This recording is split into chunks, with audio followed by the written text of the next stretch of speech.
In this section, we're going to be seeing how to compromise a Linux host using a web application vulnerability and how to elevate your privileges after you get inside. So we have a CentOS computer running over here. So this is the server that we're going to be attacking. So let's find the IP address, which is 192.168.56.101.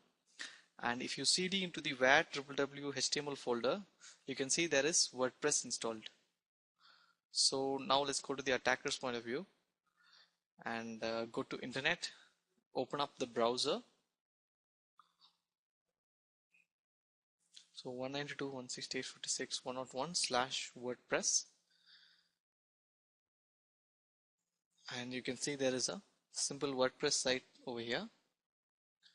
So now in order to exploit WordPress, we're going to be scanning it first. So let's go to terminal, cd opt/wp scan, and give ./wp-scan.rb space hyphen URL and the URL you want to scan. So we'll just copy the URL and paste it,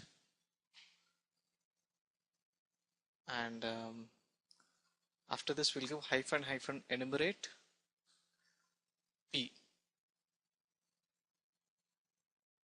So this will enumerate all the plugins that are installed, and it will find if there are any vulnerable plugins installed. So you can see it has found some vulnerabilities.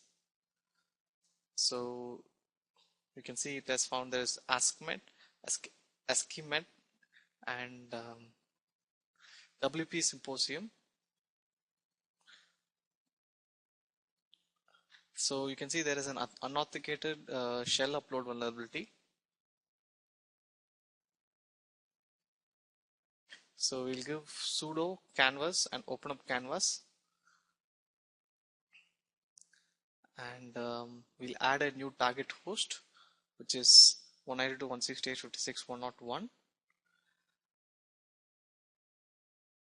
Hit OK, and you can see it's there.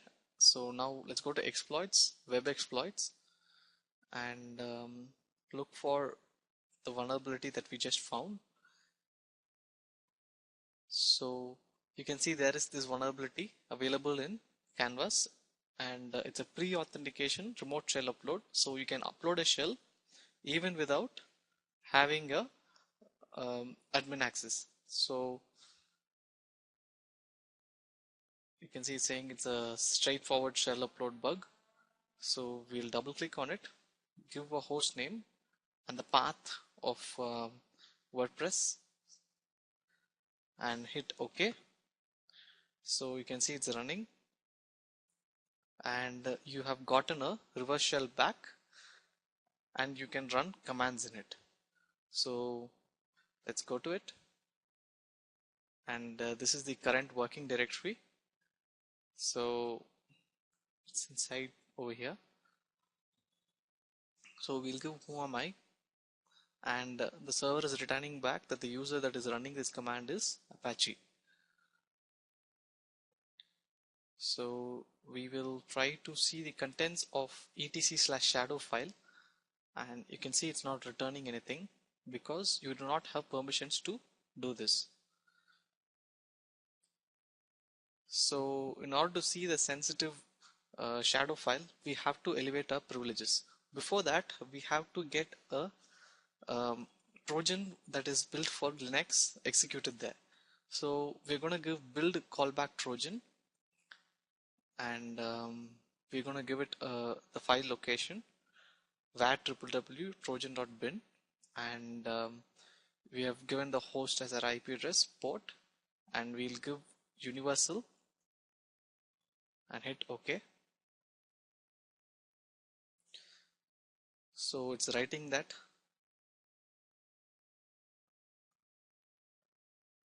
and let's start a new Mostaf listener at 5555. Hit OK. So the listener is starting.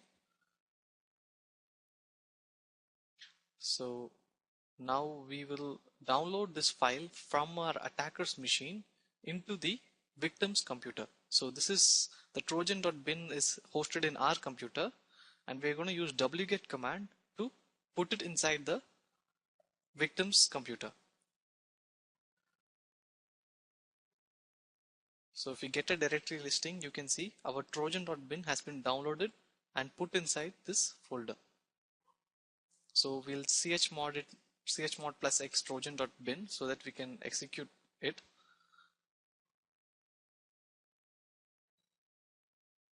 And you can see the permissions have changed over here. So we'll run trojan.bin.